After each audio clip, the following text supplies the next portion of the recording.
सीटें आएंगी वही तय करेगी कि कौन बनेगा मुख्यमंत्री। लेकिन संजय राउत इस बयान से आग बबूला हो गए। क्या रिएक्शन उनका आया, सुनिए जरा।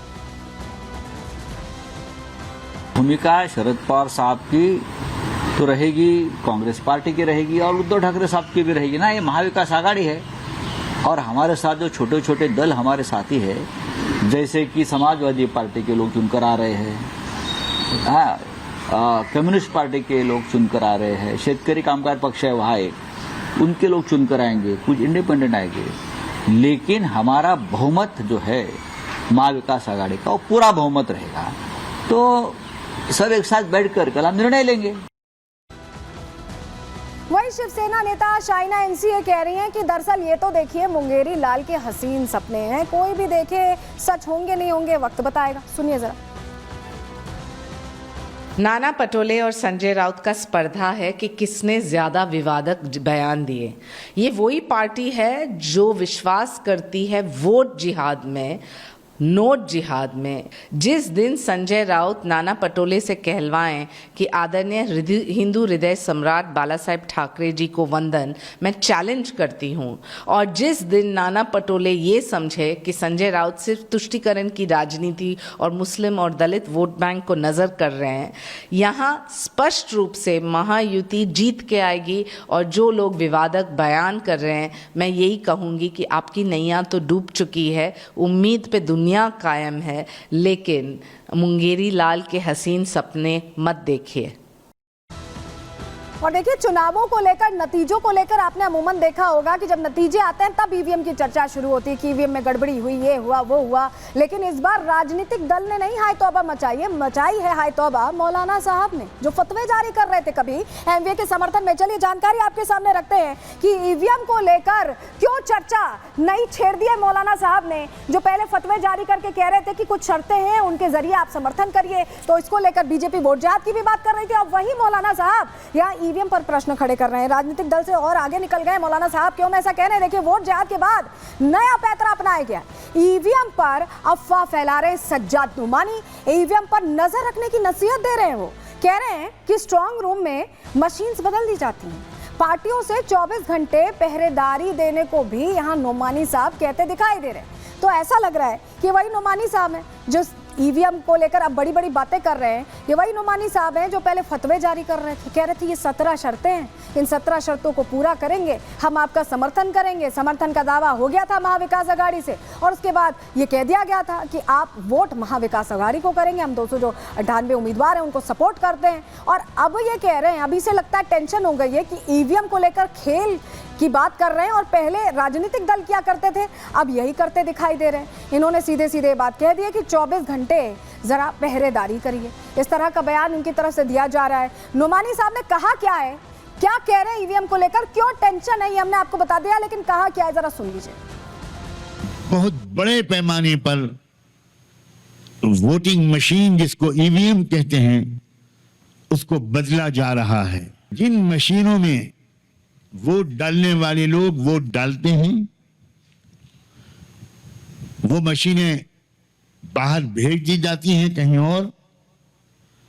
और स्ट्रांग रूम जहां मशीनों को महफूज रखा जाता है, वोटिंग के दिन से लेकर काउंटिंग के दिन तक, उस स्ट्रांग रूम में दूसरी मशीनें रख दी जाती हैं, मशीनों को बदल दिया जाता है।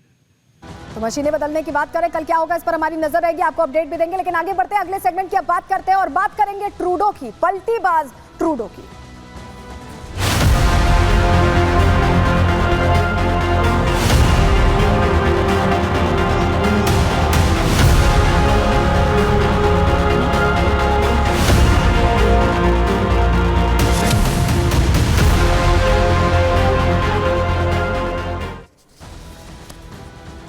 तो कनाडा और भारत के रिश्ते कितने तल्ख हैं ये आप सभी को पता है। प्रहार में हमने बताया था आपको कि कैसे जस्टिन ट्रूडो बड़बोलेपन में कुछ भी भारत के खिलाफ बोलते रहते हैं और यही बड़बोलापन उन्हें यहाँ ले आया है कि अब फिर से पलटी मार रहे हैं, फिर से अपनी बात से पीछे हट रहे हैं और सुर अब बदलते दिखाई दे रहे हैं जस्टिन ट्रूडो के। फिर से एक बार एक्सपोज हो गए हैं जस्टिन ट्रूडो।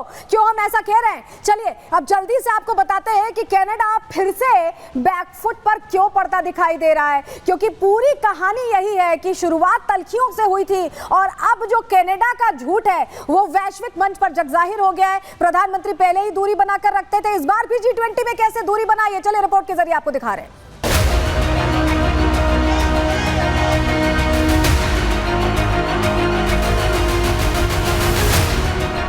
G20 में दिखी भारत की शक्ति, ट्रूडो की निकली हेकड़ी।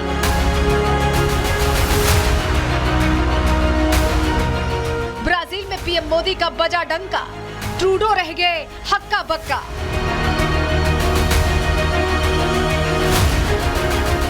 ये पीएम मोदी का ही स्टाइल है कि जहां जाते हैं वहां मोदी मोदी गूंजने लगता है, भारत जिंदाबाद के नारे लगने लगते हैं। लेकिन जब उसी भारत पर कोई उंगली उठाए, कोई आरोप लगाए, तो पीएम मोदी उसको उसी की भाषा में जवाब देते हैं। ऐसा ही कुछ हुआ G20 सम्मेलन के दौरान, जिसमें कई देशों के राष्ट्राध्यक्ष इकट्ठा हुए, कई महत्वपूर्ण मुद्दों पर बात हुई, लेकिन सबसे ज्यादा चर्चा में रही ग्रुप फोटो की तस्वीरें, जिसमें पीएम मोदी ने कनाडा के पीएम जस्टिन ट्रूडो को पूरी तरह से अनदेखा कर उसकी सही जगह दिखा दी। दरअसल ब्राजील में हो रहे G20 सम्मेलन की कुछ तस्वीरें जमकर चर्चा में हैं। ये तस्वीरें तब की हैं जब G20 के सभी मेहमान फोटो खिंचवाने के लिए खड़े हुए थे। इसी दौरान ट्रूडो और पीएम मोदी के बीच में अमेरिकी राष्ट्रपति जो बाइडेन भी मौजूद थे। बाइडेन ने पीएम मोदी के कंधे पर हाथ रखा हुआ था और बात कर रहे थे। इसी दौरान ट्रूडो भी चर्चा में शामिल हो गए। बाद में बाइडेन ने कुछ कहा जिस पर पीएम मोदी हंसने लगे, लेकिन उन्होंने फिर ट्रूडो से बातचीत को आगे नहीं बढ़ाया और ट्रूडो को अनदेखा कर दूसरी तरफ देखने लगे।